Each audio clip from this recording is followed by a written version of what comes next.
Good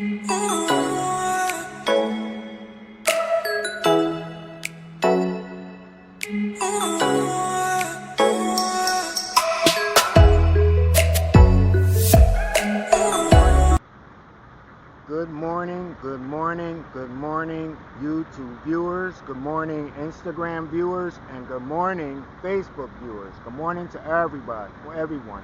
Have a beautiful morning. It's a beautiful day. Today we're starting out with the story that is going to lead into the topic, and the topic is, how well or we know Jesus. We talk about Jesus, but do we really know Jesus? So today's short story is going to start out like this. And the short story is about, a group of people that it was a village. So, the air that we breathe became too toxic for them to survive. So they had to go underground, and they all lived and survived in these tunnels. They lived in the tunnels. They had children in the tunnels. So generation after generation, they never came out of these tunnels. So one day, some kids were playing, and one of the children chased a girl, and when they chased this girl, she went into this cavern to hide. And when she went into this cavern, she saw this light. And she didn't know what this light was. She never saw light before daylight in her life. Never knew. So, for the first, she went back. She told her family, hey, I see this strange light. It's over here. It's inside this part of the tunnel, in this part of the cave. So, the mother's like, don't go back. This is evil. And, don't do it. But, if it's something you haven't seen, stay away from it. So, it weighs on, and time goes by. So the girl goes back. And when she goes back this time, it's more daylight coming through. So, this thing is getting bigger and bigger and bigger. So now she realizes that there's something behind the rocks where this light is coming in. So she moves some rocks around, opens it up, looks out. She sees all these green trees. She sees lush grass. She sees animals running around. She sees birds flying in the air. Up until this time, all her life, all she saw was pictures on a wall, because in that cave, they drew pictures, they did their schoolwork, they did everything, even watched movies. So everything they did was inside of this cave system in which they had lived. So the girl goes back. She's like, hey, everyone, you got to go out here. Everything that's on that wall is out there. It's alive. And what did they do? They shut her down. And they shut her down at every corner. They called her crazy. They said that, what she was experiencing was something that was evil. Everything and anything except for finding out what the truth was. And today we're going to find out what that truth is concerning Jesus Christ, or the man known as Jesus Christ. So what we learn from the short story is that there's ignorance that went through that story, that permeated those people, to stop them from realizing that there was more to life than what was inside that cave. And we face this today. We face it in our times. We face it in our lives, where we know that there's something that can go farther. We see beyond that wall, but we won't allow ourselves to go beyond that wall. And then we say, how does that tie into Jesus Christ? Well, it does, because Jesus Christ was the man who came from that cave. All right, everywhere that the apostles had bought Jesus Christ, he couldn't understand what was going on. If he wanted to pray, they said, no, you can't. You have to go into the temple, and you have to, pay X, Y, and Z. You have to pay for that. And then when it came to going into the city and finding housing. They're like, no, you can't do that, Jesus. You have to pay for housing. So he went and lived in the wilderness. He went and lived outside of the city, in the wilderness. And where it came to the treatment of women, where, if a woman lived a bad lifestyle, she was looked down upon amongst everyone in the community, looked down upon.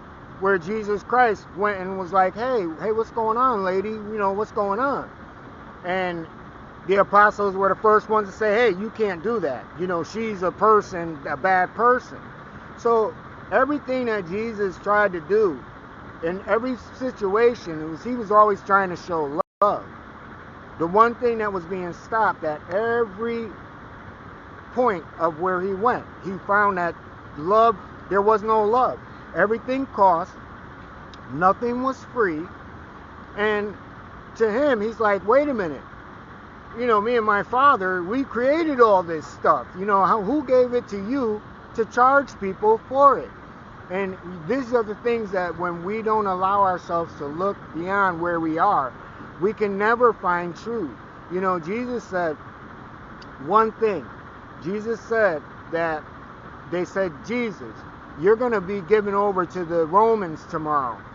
Tell us what we have to do in order to sit side by side with you in your kingdom. And Jesus said to have love for God above all else, and then love your fellow man as you love yourself.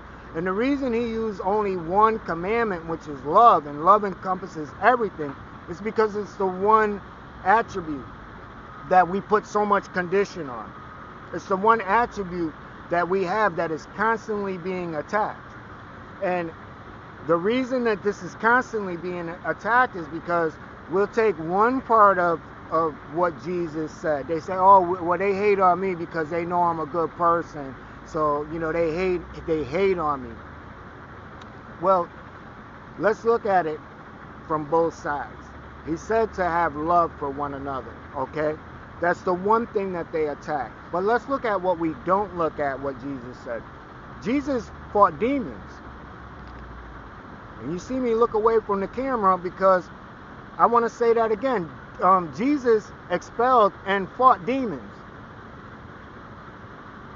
So you mean to tell me we can believe that Jesus walked on water, that Jesus took a fish and some bread and fed 5,000 people, but Jesus didn't fight a demon or demons or something that was not human on the face of this earth? So we'll believe in one thing that Jesus said, but we don't believe in the other. Well, let's find out why we don't believe that. Well, is Jesus the only person that said it? Let's go to your friend Paul, our friend Paul, who is also Jesus' apostle. So Paul says, beware that we are fighting, that we are up against unforeseen forces. And these unforeseen forces are demons. So, when we go through life and we take one part of life, but we don't take the other side of life, we can't sit back and we can't complain and we can't compromise and push stuff towards other people, because Jesus Christ said for us as individuals to come to an accurate knowledge. Seek and you shall find. And why does he point out so much for us to seek knowledge? But yet and still, most of us out here who are religious, religion is being dictated to us by someone else. Whereas Jesus said, you can go to my Father. You can go to my Father. You don't have to go to a building. You don't have to go to a temple. You don't have to, go to all these different places. Now, mind you, I am not telling people that they should not go to church. I am not telling a person that they should not go to a mosque. What I am saying is I'm not going to give you an easy way out of not answering this question. And the question, the question is, that if Jesus fought these people, these entities, these unforeseen forces, then it's up to us to understand what this is. It's not up to a temple, it's not up to other people to dictate this to us. And that's not what Jesus is talking about. And when we think about, what a teacher is, a teacher isn't with you all your life. A teacher is not with you. Let's get that straight again. A teacher is not with you all your life. That's why, we have to look at nature, and we have to look at how nature applies to our lives. And we have to get away from, the people that are dictating ways that we're thinking. And for individuals out here that are listening to this video,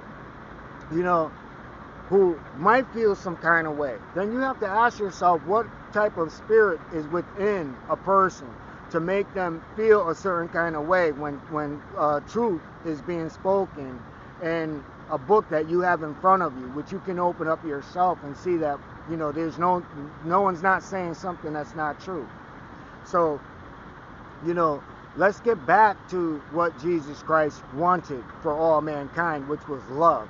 Let's start loving one another. Let's get away from, we have to make ourselves tougher. We have to make our children tougher, because when we're doing this, what are we seeing by converting our children into this new thought pattern? Well, we have narcissistic children. We have criminally violent children. We have bullying children. We have superficial children. We have everything that's under the sun except a normal child. And if they are normal, they're like a needle in a haystack. So like where I'm from, we had shootings, but look around you. Look at through COVID. These are children. They are going on the OK Corral. They're shooting things up. And, again, if we feel that we have, politicians are the ones that have to take responsibility, we lose. Because those children are in your community. And we can't keep pointing fingers to say, hey, look, correct the world that we live in, while we, do stuff to undermine anything that's going to become positive in the world. So to go back to why this video is here is because I see so many people post spiritual stuff, but Jesus only gave one commandment, and that is a fact. Jesus only told you to do one thing, and that's to have love. So if our love has conditions on it, it's not love. It's not love. Now, the proper condition for love to have is that if you give love, then you receive love. But if somebody is taking your love and taking it for granted, then that person does not love you. So therefore, you're not going to continuously give love to something. That's why Jesus said, do not give pearls to swine. And for people who are out there who are heavily religious, I want to share a fact with you. More people in this world who are Christian but are atheists, who don't believe in God, they know more about the Bible than most people that out here today that go into these churches. They really do. Like, that's why when you walk up on the street and you try to talk religion, they'll tell you something that you don't want to hear about your religion, and then you're quick to walk away. We have to stop limiting our intelligence. We have to stop limiting the way that we think. We have to, reshape and reform the way that we think so that we really can be in this all together. And we have to put things aside.